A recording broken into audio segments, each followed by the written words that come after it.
नमस्कार, मैं रिया और आप देख रहे हैं डॉक्टर साहिब। आज के हम अपने इस वीडियो में बात करने वाले हैं हेपेटाइटिस के बारे में। हेपेटाइटिस क्या होता है, इसके निदान क्या है, ये कितने टाइप की होती है और ये कब बीमारी जो है जानलेवा हो जाता है। तो ऐसे में इस विषय में हमारे साथ जानकारी देने के लिए मौजूद है डॉक्टर धीरज कुमार। डॉक्टर साहिब MD MRCP है, साथ ही पटना की IGIM में गैस्ट्रो डिपार्टमेंट में DM रेसिडेंट है। तो डॉक्टर साहब बहुत बहुत स्वागत है आपका हमारे चैनल में।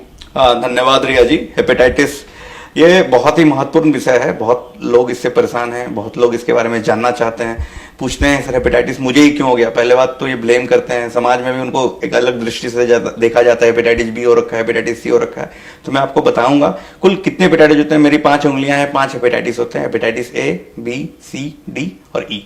A और E ये अगर 2 उंगली में एक साथ कर दूं तो हेपेटाइटिस A और E खान पीन से होता है, मतलब गंदा पानी, गंदा खाना, खाने में इन्फेक्शन हो गया तो खाने में आपको हो जाता है। और हेपेटाइटिस A मेनली बच्चों को होता है। और एक बार अगर आपको हेपेटाइटिस A हो गया तो फिर जिंदगी में दोबारा नहीं होता है। और हेपेटाइटिस A से लगभग लोग प्रभावित होते हैं। अगर बचपन में नहीं हुए तो यंग स्टेज में प्रभावित होते हैं।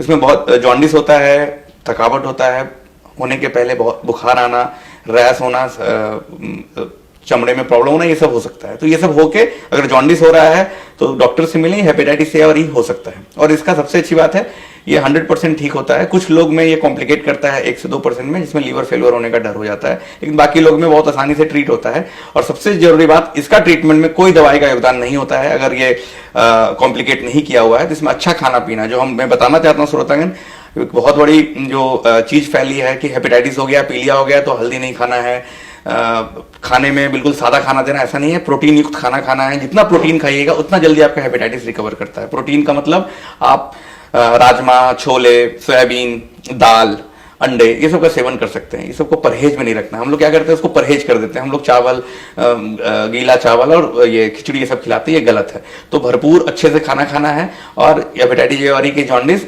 एक महीने, 2 महीने, कभी कभी 3 महीने लग जाते हैं और रिकवर हो जाता है। फिर बात करते हैं B और C के। इन दोनों को साथ क्यों रखा है, क्योंकि ये दोनों का रूट अलग है। ये कहां से आते हैं, B और C होता क्यों है? तो सबसे ज्यादा B का होने का कारण है मां से बच्चों में होना। मतलब होता क्या है कि मां से बच्चे में आ जाता है और 20 साल, 25 साल, 15 साल, कभी 40 साल तक ये साइलेंट बैठा रहता है और अचानक से खुद को एक्सप्रेस करता है, कभी जॉन्डिस के रूप में, कभी लीवर फेलियर के रूप में, कभी कैंसर के रूप में। और तब पता चलता है कि अरे मुझे हेपेटाइटिस B था, मुझे तो पता ही नहीं था। और कब पता चलता है, आप ऑपरेशन कराने गए, आपको हर्निया, हाइड्रोसील या पथरी हो गई, आपने ऑपरेशन कराने डॉक्टर के पास गए, उसने आपका जांच कराया और जांच में पता चला अरे ये तो हेपेटाइटिस B हो रखा है मुझे। और फिर अपने आपको कोसने लगता है, आपका परिवार, आपका समाज बोलता है हेपेटाइटिस B हो रखा है। उसको HIV के साथ हम लोग जोड़ देते हैं कि ये तो गलत किया इसलिए इसको हो रखा है। ऐसा बिल्कुल नहीं है।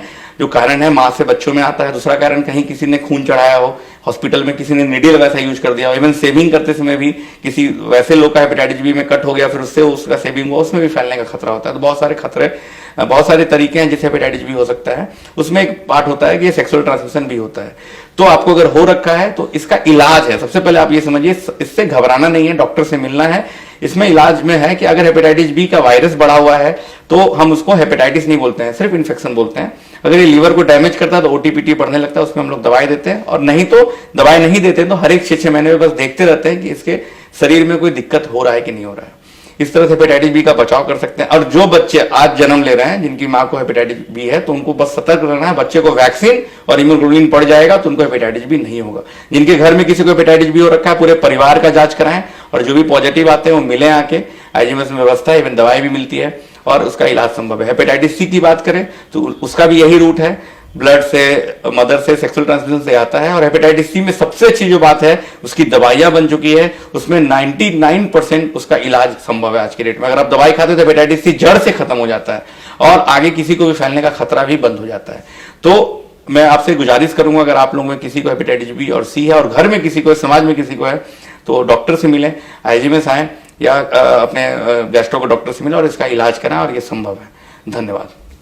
डॉक्टर साहब, जैसा कि आपने 5 तरह के बताए, 5 तरह में AE बताए और BC बताए, फिर D की अगर बात कर लिए तो ये किस तरीके से लोगों पर असर करता है? हाँ, अब मैं बात करता हूँ। धन्यवाद रिया जी। D जो है ये अकेला कभी नहीं होता, हमेशा हेपेटाइटिस B के साथ होता है। और D की संख्या इंडिया में बहुत ही कम है, ये वेस्टर्न कंट्री में ज्यादा है, हम लोग के भारत में बहुत ही रेयरली देखने को मिलता है। और जब भी D मिलेगा तो B के साथ ही मिलेगा, अलग से कभी D नहीं होता है। तो जिसको हेपेटाइटिस B है, दवाई देने पर ठीक नहीं हो रहा है, बीमारी बढ़ती जा रही है, तो हेपेटाइटिस सोचना चाहिए और हेपेटाइटिस डी का जांच कराना चाहिए। और हेपेटाइटिस डी की भी दवाइयां मार्केट में है, अगर वो पाया जाएगा हेपेटाइटिस बी के साथ तो उसका इलाज थोड़ा बदल जाता है, उसमें इंजेक्शन चलाते हैं हम लोग और इंजेक्शन देकर उसको ठीक किया जा सकता है।